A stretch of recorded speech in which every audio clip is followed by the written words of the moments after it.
If you were asked about a Touhou character, who comes to mind? Chances are it might be Cirno the Ice Fairy, quite possibly one of the most influential characters in Touhou and Japanese memes and media history. Cirno, Chirno, Chilno. チルノ Um, yeah, no. Cirno's name has no real reason behind it other than the fact that it sounds like the English word for chili. Cirno is an ice fairy who first appeared in the second stage of embodiment of Scarlet Devil, as a boss. She later appeared as the stage 1 mid-boss in Perfect Cherry Blossom, a playable character in Phantasmagoria Flower View and Touhou Tensoku. She appeared as a background character in Hopeless Masquerade, again as a stage 1 mid-boss and double-dealing character, a boss and impossible spell card, and she was playable in Hidden Star in 4 seasons. She was also the main protagonist of Fairy Wars. When comparing Cirno to other fairies, she's pretty strong. However, when comparing her to other residents in Gensokyo, she's not that strong. Cirno's age is unknown, however she's at least in her mid-60s. The wiki says she's at least 79. This is because in Phantasmagoria Flower View, she knew the incident that happened 60 years prior to the current day. Cirno is known by the Touhou community to be the stupid 9 ice fairy girl pictured in comedic situations. Many Touhou fans don't know much about the characters, and they also don't play the games. And a lot of the characters are left ambiguous, and their personalities are left to be expanded upon by the fans, which is why a lot of the characters are known, as fandom. You have the canon Touhou character personalities, then you have the fanon Touhou character personalities. And for Cirno, it's actually surprisingly not that different. In canon Touhou, Cirno has a superiority complex. In fanon Touhou, Cirno has a superiority complex. In canon Touhou, Cirno's not that smart. In fanon Touhou, Cirno's still not that smart. She has a superiority complex, seeing herself as the strongest and others beneath her. In fact, she proclaims herself to be the strongest multiple times. Funnily enough, in both the game manuals for Phantasmagoria Flower View and Touhou Tensoku, she's labeled as 9 Baka or 9 Idiot. People think Cirno is very stupid, but she is fairly intelligent among her peers. She knows how to read, unlike some of her peers like Mystia. She can also round and do basic math. She can also do fractions. The point is, she's not totally brain dead. Another trait that Cirno has is freezing frogs. It's actually a hobby of hers. This is actually depicted correctly in the fanon. She likes to freeze frogs and watch them thaw out. It is said that 1 out of every 3 frogs shatters to pieces, however. So, El Bozo? How she freezes frogs is with her ability of manipulating cold, not to be confused with Letty Whiterock's ability, manipulation of chill. Letty's ability can only strengthen the potency of winter, which means she's useless in summer, fall, and spring. In other words, literally all year. Letty's ability can only strengthen winter, but Cirno can control ice. She can make ice bullets, daggers, swords, giant ice cubes, anything. She's like Aokiji from One Piece. Heck, she can even freeze, flaming attacks, but not lasers for some reason. Now, Ryzen Udongan in Naba, there's a difference. Why?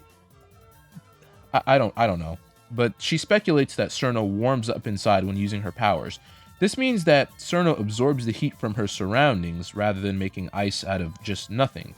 Cirno first appears in embodiment of Scarlet Devil, and as far as the actual story goes, she just confronts Reimu and Marissa, and they beat her. There's not that much that she does in this game, but everybody is overrated in embodiment of the Scarlet Devil, and it's probably the most popular Touhou game because it has Flandre Scarlet, and Reimu, and Marissa, and Sakuya, and JoJo references, so Cirno's going to be pretty popular because she's from that game.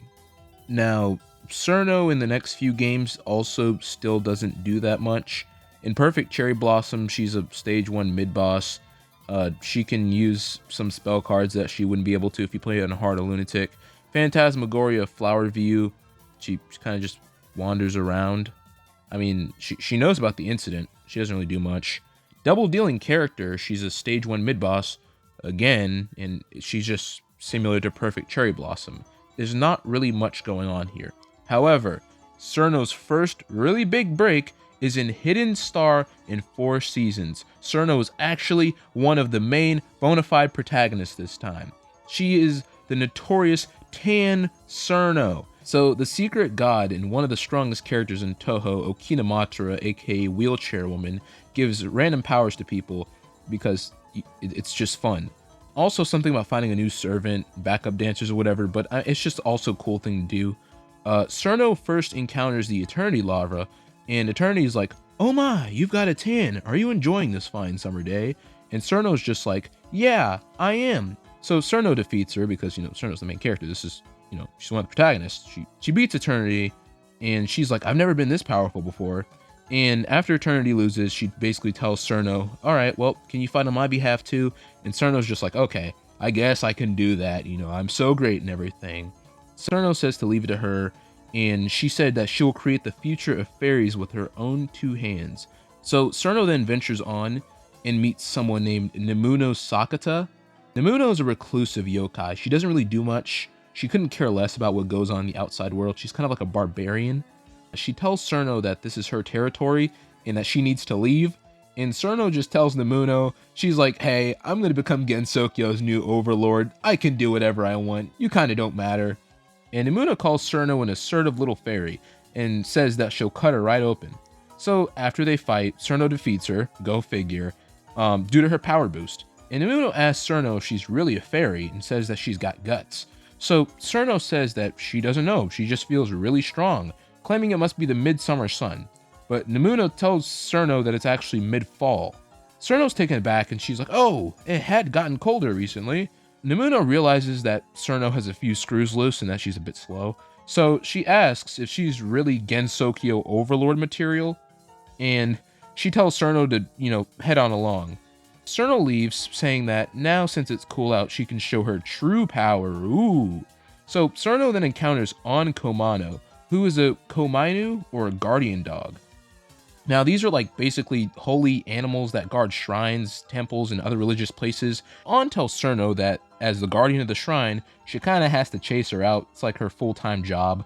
So Cirno does end up beating On. On laments that Cirno is too strong for a fairy, and she knew the fairy's powers were boosted, but not this much. So Cirno then meets Mai Tereda, and of course Cirno wants to fight her. Mai scoffs, asking Cirno who she thinks is responsible for squirts, or fairies, like her having all the power in the first place, implying that Mai gave Cirno this newfound power. Suddenly, Cirno's actual opponent shows up, and this girl is Narumi Yatadera. So Narumi states that she's brimming with power, she's overflowing with magic, and she wants to fight some fairies. So Mai tells the 2 girls to have fun beating each other up. She's like, "I need to head back. I don't have time to deal with you two." So Mai leaves, and Cirno's like, "Oh, well, she's pretty confusing," but she drops it so she can face a strong enemy, aka Narumi. Narumi says that as a symbol of Jizo, I'm probably butchering all of these names, she exists to provide salvation to all creatures in the area without Buddhas. She then says that fairies sure don't count, and it's a bitter shame. She then tells Cirno that she'll see her in the next life. However, Cirno wins again. Narumi has the exact same reaction everyone else has had. She didn't expect the fairy to be this strong. She then notices a door on Cirno's back. Cirno then reaches for her back and disappears. Cirno found herself in a weird black dimension. She laments that it's dark and boring. Suddenly, the woman from earlier, Mai, notices her and is surprised she won against the Jizo girl, referring to Narumi. Cirno asks who she is, and Mai sarcastically asks if she was imagining their meeting earlier. Another person appears, telling Mai that she's a scatterbrain, saying, like, literally, "What are we going to do with a fairy? Come on." Cirno asks what the 2 are babbling about, saying that she's ready to rumble, basically meaning that she's going to fight anything that breathes. It is then revealed that the mysterious person is Satono Nishida, and that these 2 women are the all too dangerous backup dancers, Satono Nishida and Mai Tereda. Mai tells Cirno to be overjoyed and calls her an "oh little warrior tribesman," telling Cirno that her opponent will be the both of them. So Cirno beats Mai and Satono. Mai said it ought to be fine, and Satono says that Cirno was alright by fairy standards. Mai said that Cirno didn't pass the test, however, as in the end, she was only doing well because of the power that they gave to her. Satono goes further, even saying that Cirno's original power is hardly anything worth noting. Cirno asks what they're babbling about now, saying, well, she won, plain and simple. But Mai tells Cirno that it was just a test. Satono says that they were pretending to be pressed by Cirno so that they gauge how powerful she actually was. Satono and Mai get a call from their master, And Tsutono's like, oh, we're probably going to be scolded. So they leave. And Cirno's confused. She pondered. She was like, well, they told me to hang on. Then they just up and completely left. So it's like they weren't even paying attention to me at all. So she then changes her tone, realizing that she's alone now and she can smash things up. But she just got bored and says, I wonder where those two weirdos ran off to. So she tries to leave. Then she comes across Okina Matara, who asks what she's doing here. Okina calls Mai and Tsutono layabouts, wondering what they're doing. Cirno's like, hey, I don't know who you are, but I want to fight you for the title of strongest. And Okina's like, no, there's a fairy running rampant in my dimension. Where are those two idiots? And she's like, Cirno, why are you running rampant like this? You're gonna lose yourself. That's why your skin is brown. Cirno tells Okina that it's just a tan. It's a midsummer medal of honor. And Okina tells Cirno that her new tan is the result of her overflowing with magic, and since fairies represent different seasons, Cirno has a tan due to her supercharged power, so basically summer equals tan. Okina tells Cirno that she needs to stop her rampage before she loses control, saying that she won't be able to hold on much longer and to stop before she breaks down completely. Okina then tells Cirno that she'll tell Mai and Tsutono to deactivate the power granted her. Her power will weaken and her appearance will return to normal. Cirno doesn't listen and tells Okina, oh, you're just scared to fight me because I'm so strong. And Okina's like, you know what? And then she fights Cirno. And Cirno loses. She's finally defeated. And she's sent back to Gensokyo. There are two endings. One where her mind is all fuzzy and she warns Eternity, don't touch the door on your back or else you'll go to this weird door place. And she recounts all the people she fought, like this dog woman and this barbarian woman and you. And then there was this door woman, so many doors everywhere. All these squares make a circle. So that's the good ending. In the bad ending, Cirno keeps fighting and loses herself in power. Presumably she gets defeated later. Now that's it for Hidden Star in 4 seasons. In Shoot the Bullet, Cirno meets Aya Shimamaru, and she's a reporter and photographer, and Aya takes pictures of Cirno's Danmaku. In Touhou Hiso Tensoku, Cirno thinks she sees a Daidarabochi. She then goes out and tries to find it so she can fight it. Go figure. She meets Sane, who asks if she's seen a giant figure walking around. Cirno denies this, and a fight between the two ensues. After this, Cirno passes by the Scarlet Devil Mansion. She hears Hong Meiling talk about the Taisui Xingjun, an actual god in Chinese mythology, and also a really popular character in the Fate franchise, because that's all I could find when I looked this up. Cirno gets sidetracked and now wants to find the Taisui Xingjun. But after fighting Meiling, she goes back to looking for the Daidarabochi. She then finds the entrance of the Underground Geyser Center, which sounds like a location straight out of Resident Evil 6. And she meets Marissa Kirasame. Marissa lies to Cirno, telling her that the Daidarabochi is actually inside of the Underground Geyser Center. Cirno, who definitely isn't immune to propaganda, falls for the lie. She then meets Utsuho Reiju, aka literally Oppenheimer, and nearly gets eradicated. Cirno barely escapes, and she meets Marissa again. And after Marissa almost got Cirno killed for the first time, she then proceeds to listen to her again, because Cirno does not learn from her mistakes. Luckily for her, the plot's on her side, and she finds Alice Margatroyd in the Forest of Magic. Cirno tells Alice about the Daidarabochi, and Alice realizes she was just talking about one of her dolls he made. Alice makes sentient dolls for different purposes. The strongest of her dolls is the Goliath doll. Nobody cares, Cirno fights the doll, high octane action. So finally, in the next entry, Cirno is the main character for her own game. She's the main protagonist of the Great Fairy Wars, or just Fairy Wars. Fairy Wars follows the events of Volume 2 of the Strange and Bright Nature Deity, which is a book. Now, I know people don't read, so I'll just explain it. In the book, the three fairies of light, Sunny Milk, Luna Child, and Star Sapphire, literally destroy Cirno's home. Like, they drop like a boulder or a tree on her igloo. Like, they literally try to kill her. These are pranks. Cirno faces off against several enemies, eventually confronting the three fairies of light as she wants to get her revenge. And they become friends. The next few appearances of Cirno aren't all that much. In Hopeless Masquerade, she kind of just floats around. In Impossible Spell Card, Cirno is one of many people who try to capture Seija using said spell cards that are considered impossible to dodge. In 100th Black Market, Cirno is one of the second market bosses. Also, funniest thing back in Phantasmagoria Flower View, when I said Cirno didn't have much of a role or didn't really do too much, Yeah, she may or may not have been a main character in that game, but then again, she was just one of the main characters in that game. But yeah, she overall, there was stuff that's going on, but I'm just too lazy to explain it because I'm already way past it, and I really don't feel like going back. So yeah, just needed to clear that up. Cirno also happened to get along with Rumia, Wriggle Nightbug, and Mistia Lorelei, which is why many people like to group them together.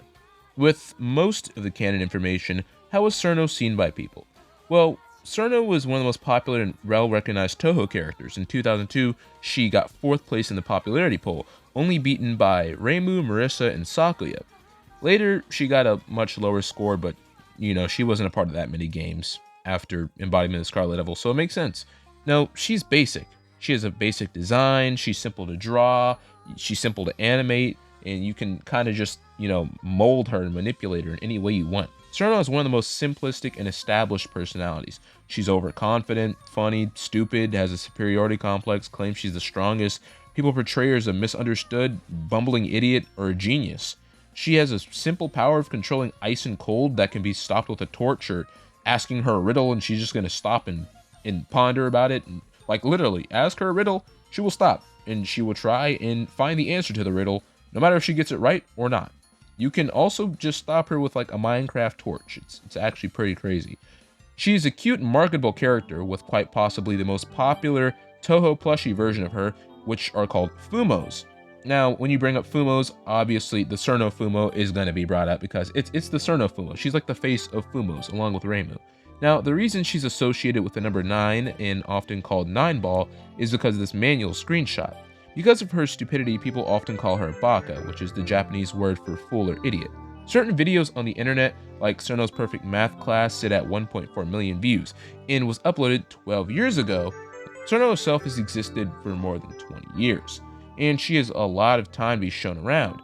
She's spread through word of mouth and through memes, which memes are a very great way to spread information, and Cirno probably has most of the Touhou memes. Like, being from Embodiment of Scarlet Devil did play a big role in her popularity, even though she didn't have a big role in the game.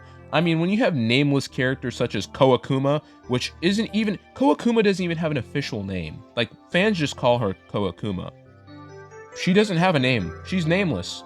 But she has a fandom. She has a whole fan base because she's from Embodiment of Scarlet Devil. Like, I'm telling you, if you're from Embodiment of Scarlet Devil, you have a fan base. It doesn't matter who you are. You can be a nameless fairy found in the grass. Like, you have a fan base.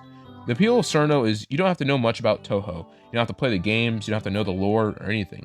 She doesn't have a complex personality, she doesn't have a super deep, tragic backstory, she's not based off of anything super obscure or any crazy mythology. Well, she's very easy to write. You can put her in comedic situations, you can make Better Call Saul memes about her. Like, overall, anyone can interact with Cirno media. She's a likable character, she appeals to a broader audience of people, she can do pretty much anything you want her to do. Cirno is so well liked, she has a Cirno Day, which was September 9th, 2009. So now every September 9th is Cirno Day. So it's pretty easy to drop Cirno in any situation and guess how she'd act. She's a very safe choice for a favorite character and easy to talk about.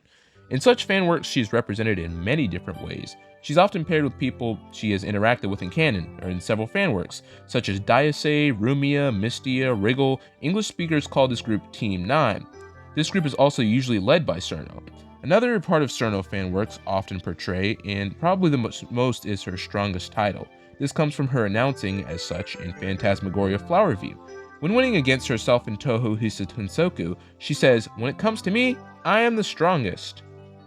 Her relationship with Letty, a person with similar powers and aura, isn't developed much in the actual story, but in fan works, they're usually shown to be close friends. In some works, Letty even acts as a guardian or mentor to Cirno.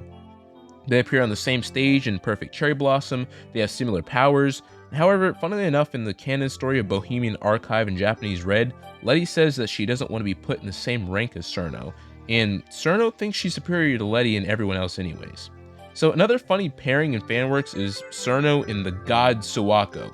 Why Cirno, the ice fairy, is depicted as the rival of such a powerful god? Well, because Cirno likes freezing frogs, and Suwako doesn't like that very much, because Suwako has a fondness for frogs. Apparently, while doing research for this video, there are multiple versions of Cirno that people made, like the Achi Cirno, which is like fire, you have the electric Ikazu Cirno, you have the water-bending Mizu Cirno, like, Cirno the Avatar now, I guess. I don't know. They didn't stop there. And there's a parody of Cloud from Final Fantasy about Cirno.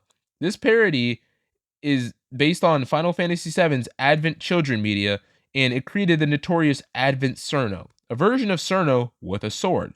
The sword is called the Bastard Sword, a giant sword consisting of 6 swords. Take a shot every time I say sword in this video. You will be dead. The winning sword, aka a giant popsicle stick, the watermelon sword, 2 chocolate swords, and 2 wafer blades. The story is 6 chapters long and involves Cirno, Ryzen, Udongan, Inaba, and Mei Ling Lockhart as they solve incidents, I guess. CNN was talking about the production of quite possibly the most popular Touhou video ever, Bad Apple. They showed a bit of the shadow art, and their fate was sealed. CNN Cable News Network was given a new name, the Cirno News Network. And it was all because of one reporter who gave false information regarding the production methods of Bad Apple. Subscribe for a popsicle from Cirno herself. And I'll see you in the next one. Bye bye.